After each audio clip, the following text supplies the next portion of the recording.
नमस्कार दोस्तों, कैसे हैं आप। जैसे कि पिछले एपिसोड में मैंने आपको सोमनाथ ज्योतिर्लिंग के बारे में कथा सुनाई थी। आज मैं आपको काशी विश्वनाथ जी की कथा सुनाती हूँ। आशा है आपको पसंद आएगी। एक बार जब शिवजी ने संसार के कल्याण के निमित्त यह विचार किया कि ब्रह्मा ने हमारी आज्ञा द्वारा सृष्टि को तो उत्पन्न किया है, परंतु ब्रह्मांड के जीव अपने कर्मों में बंधे रहकर हमारे स्वरूप को किस प्रकार जान सकेंगे। तब उन्होंने यह लीला की कि जिस काशी को उन्होंने अपने त्रिशूल पर उठा रखा था उसे वह पुनः पृथ्वी पर स्थापित करेंगे और उसका नाम उन्होंने काशी रखा। यह कभी प्रलय काल में भी नष्ट नहीं होगा। इसकी उत्पत्ति हमारे दर्शन से हुई है, इसलिए यह हमें अत्यंत प्रिय है। जो मनुष्य काशी के दर्शन करेंगे वे आवागमन से छूट जाएंगे और जो यहाँ की यात्रा करेंगे वे परम पद को प्राप्त हुआ करेंगे। जब हम प्रलय किया करेंगे उस समय काशी को अपने त्रिशूल पर उठाकर बचा लेंगे और फिर ब्रह्मा जी दोबारा सृष्टि को उत्पन्न करेंगे। तब हम उसे उसी स्थान पर स्थित कर दिया करेंगे। तब उन्होंने विश्वनाथ लिंग से कहा कि तुम काशी में निवास करके यहाँ की रक्षा करो। तभी से यह काशी पापों को नष्ट करने वाली प्रसिद्ध हो गई।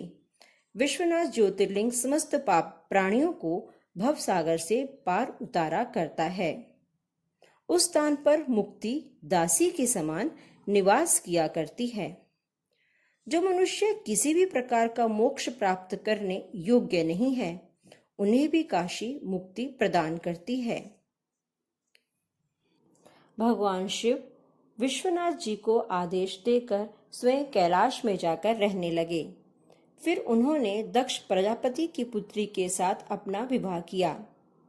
वे ही सती दूसरे जन्म में हिमाचल की पुत्री के रूप में प्रकट हुई और शिव जी के साथ उनका विवाह हो गया। शिव गिरजा ने अनेक प्रकार की लीलाएं की। फिर शिव जी अपने गणों सहित काशी जी पधारे। उस समय विष्णु आदि सब देवता भी उनके साथ काशी जी में पहुंचे। कैलाशपति शिव जी ने काशीपति विश्वनाथ की पूजा की। इसी प्रकार विष्णु आदि समस्त देवताओं ने भी उनका पूजन किया। उसके बाद विश्वनाथ जी ने साक्षात प्रकट होकर कैलाशपति शिव जी से भेंट की और कहा कि हे कैलाश्वर, आप और मुझ में कोई भेद नहीं है। यह सुनकर कैलाशपति शिव जी बोले, हे विश्वेश्वर, आप यहीं काशी में रहकर अपने भक्तों को मुक्ति प्रदान किया करेंगे, यही मेरी कामना है। तब विश्वनाथ जी ने कहा कि आप भी गिरजा एवं गणों सहित कृपा करके यहीं स्थित रहें। जिस प्रकार काशी आपको अत्यंत प्रिय है उसी प्रकार मैं भी इसे बहुत स्नेह करता हूँ। इतना कहकर विश्वनाथ जी अंतर्ध्यान हो गए तथा पूर्ण अंश में वहीं स्थित हो गए। विष्णु जी तथा अन्य देवता ऋषि मुनि आदि सभी ने उनकी पूजा करना शुरू कर दी। विश्वनाथ जी के समान दूसरा लिंग पृथ्वी पर कोई नहीं है। उन्हें विश्वनाथ लिंग की संतान एवं परिवार के समान समझना चाहिए जितने भी वहां पर लिंग हैं। विश्वनाथ जी संपूर्ण सृष्टि के स्वामी हैं। हरेश्वर उनके मंत्री हैं। ब्रह्मेश्वर वेद पाठ करने वाले हैं। वीरेश्वर भंडारी हैं। भैरव वहां कोतवाल हैं। तारकेश्वर धनाध्यक्ष हैं। दंडपाणी चौबदार हैं तथा डुंडीराज अधिकारी हैं। उसी काशी में भगवती अन्नपूर्णा देवी भी विराजमान है जो काशी निवासियों का भ्रमण पोषण करती है। दोस्तों, क्या आपको मालूम है कि काशी में प्रसिद्ध एक दो लिंग नहीं हैं बल्कि 59 लिंग अत्यंत प्रसिद्ध हैं। तीनों लोकों में काशीपुरी के समान ना तो कोई पुरी है दोस्तों, और ना ही विश्वनाथ लिंग के समान अन्य कोई लिंग है। काशी तीर्थ क्षेत्र के बारे में एक कहानी यह भी प्रसिद्ध है कि जब एक बार विष्णु जी बहुत समय तक तपस्या कर रहे थे और शिव जी प्रसन्न नहीं हुए तो वे कुछ लीला करना चाहते थे। वे तपस्या करते रहे। तपस्या करने के कारण विष्णु जी के शरीर से इतना पसीना निकला कि संपूर्ण पृथ्वी जल से भर गई। उस जल को देखकर विष्णु जी अत्यंत चिंतित हुए। परंतु वे शिवजी की माया के कारण वास्तविक भेद को नहीं जान सके। जिस समय काशी उस जल में डूबने लगी, तब शिवजी ने काशी को अपने त्रिशूल पर धारण कर ऊपर उठा लिया। उसी समय शिवजी ने यह चरित्र किया कि विष्णु जी की नाभि से, जो कि तालाब के समान गहरी तथा चौड़ी थी, एक कमल उत्पन्न किया। वह कमल करोड़ों सूर्यों के समान प्रकाशवान था। उसके उपरांत शिवजी ने अपनी दाहिनी भुजा से ब्रह्मा जी को उत्पन्न किया और उन्हें कमल पर बैठा दिया। दोस्तों, यहीं पर मणिकर्णिका घाट भी है, जो काफी पवित्र माना जाता है। कथाओं के अनुसार माना जाता है कि इस घाट की उत्पत्ति शिवजी जी के कान से हुई थी।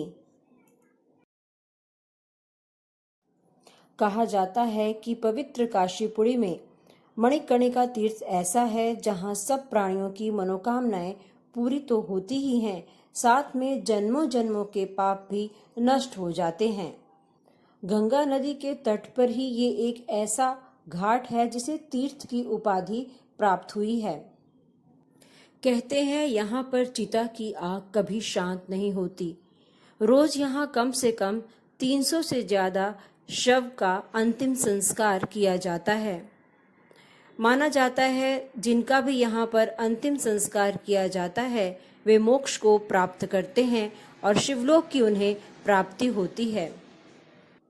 दोस्तों, एक और आश्चर्य की बात है कि जब इस घाट पे होली खेली जाती है तो होली रंग या गुलाल से नहीं खेली जाती, बल्कि चिता की राख से ही खेली जाती है।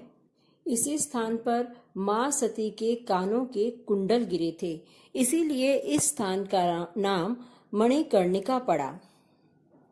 यहीं पर एक शक्ति पीठ भी है। कहा जाता है कि जब यह घाट यानी कि कुंड बना तो सबसे पहले यहाँ पर स्नान विष्णु जी ने किया था। माना जाता है कि भोलेनाथ ने यहीं पर सती जी का अंतिम संस्कार किया था, इसीलिए यह शमशान घाट महाशमशान घाट के नाम से भी जाना जाता है। दोस्तों, दुनिया की सबसे पुरानी नगरी काशी में जब आप अपनी जिंदगी में एक बार गंगा घाट में पहुंचकर गंगा की आरती देखेंगे तो आपका संपूर्ण जीवन ही बदल जाएगा, क्योंकि यह आरती आनंद देने वाली होती है। जब यहाँ के युवा पंडित गंगा आरती करते हुए गंगा के मंत्र पढ़ते हैं तो उस समय ऐसा लगता है जैसे स्वर्ग पृथ्वी पर ही उतर आया हुआ हो। गंगा आरती के समान ही यहाँ पर देव दीपावली भी मनाई जाती है। लाखों करोड़ों भक्त यहाँ पर दूर दूर से आकर दीपावली मनाते हैं और इतने दिए जलाते हैं, ऐसे लगता है कि आसमान के सभी तारे नीचे आ गए हों। इस समय नज़ारा देखने में बहुत ही सुंदर लगता है। आप अपनी जिंदगी में, मेरा मानना है कि जरूर एक बार यहाँ जाइए और देव दीपावली पर तो आपको जरूर यहाँ जाना चाहिए और इस उत्सव में भाग लेना चाहिए।